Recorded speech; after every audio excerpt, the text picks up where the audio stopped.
এখন যে প্রবলেমটি নিয়ে ডিসকাস করব সেটির নাম হচ্ছে ফ্র্যাকশনাল ন্যাপস্যাক। এই প্রবলেমটিতে আমাকে ডাব্লিউ ক্যাপাসিটির একটি ন্যাপস্যাক অর্থাৎ একটি ব্যাগ দেওয়া থাকবে এবং এন আইটেমের ওয়েট এবং ভ্যালু দেওয়া থাকবে এবং কোয়েশ্চন হচ্ছে আমি যদি প্রোডাক্টগুলো সিলেক্ট করে আমার ব্যাগের মধ্যে রাখি তাহলে সর্বোচ্চ কত ভ্যালুর আইটেম আমার ব্যাগের মধ্যে রাখতে পারবো। তবে এক্ষেত্রে কিছু কন্ডিশন আছে। কন্ডিশন হচ্ছে আমার ব্যাগের মধ্যে রাখা টোটাল আইটেমগুলোর টোটাল ওয়েট ব্যাগের ক্যাপাসিটি এর বেশি হতে পারবে না।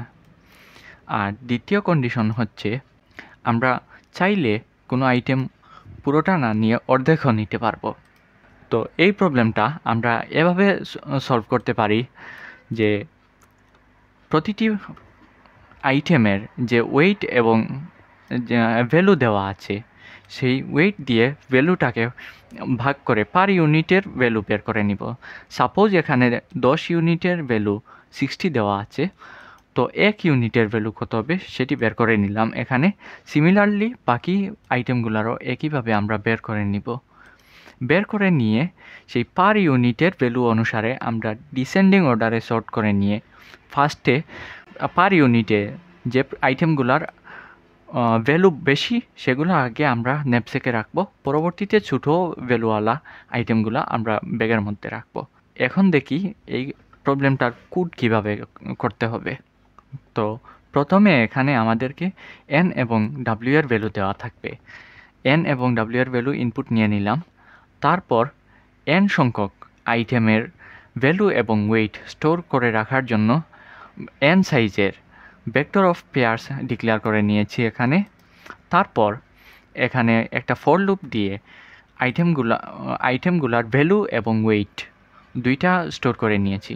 তবে এখানে একটা বিষয় লক্ষণীয়, আমি ভ্যালু সরাসরি স্টোর করে না রেখে এখানে হচ্ছে প্রতিটি আইটেমের পার ইউনিটে কত ভ্যালু সেটি আমি এখানে স্টোর করে রেখেছি, আর সাথে হচ্ছে তার ওয়েটটা স্টোর করে রেখেছি।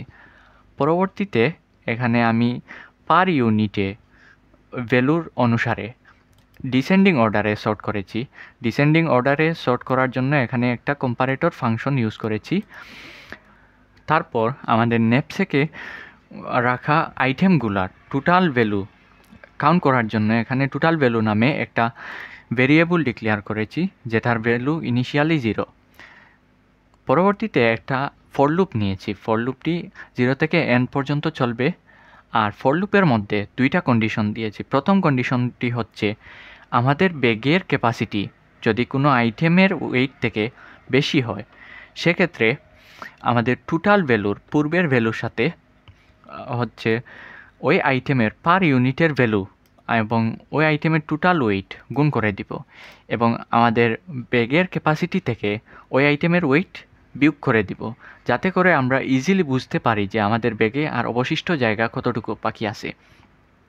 আর যদি এই কন্ডিশনটা ট্রু না হয়, অর্থাৎ আমাদের ব্যাগের অবশিষ্ট জায়গাটুকু যদি কোনো আইটেমের ওয়েট থেকে কম হয়ে যায় সেক্ষেত্রে আমাদের ব্যাগে অবশিষ্ট জায়গাটুকুকে ওই আইটেমের পার ইউনিটের ভ্যালু দিয়ে গুণ করে আমাদের টোটাল ভ্যালুর পূর্বের ভ্যালুর সাথে যোগ করে দিব এবং লুপটা সেখানেই ব্রেক করে দিব।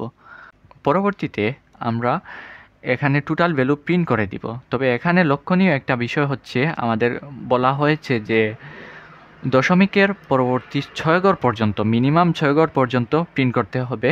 6 ঘরের বেশি করলে কোনো সমস্যা নাই, তাই আমি এখানে 8 ঘর পর্যন্ত প্রিন্ট করছি। এখন আমরা এখানে ইনপুট নিয়েছি এবং আমাদের আউটপুট এক্সপেক্টেড আউটপুটগুলো এখানে লেখা আছে। তো কোডটা রান করে দেখি আমাদের কোডটা কি সঠিকভাবে কাজ করে কি না। তো এখানে আমরা দেখতে পাচ্ছি এক্সপেক্টেড আউটপুট 240, এখানেও 240 আসছে আমাদের আউটপুট। এখানে এক্সপেক্টেড আউটপুট 210 পয়েন্ট সামথিং, এখানেও 210 পয়েন্ট সামথিং আসছে, এখানেও 100 সেম, অর্থাৎ আমাদের কোডটা সঠিকভাবে কাজ করছে।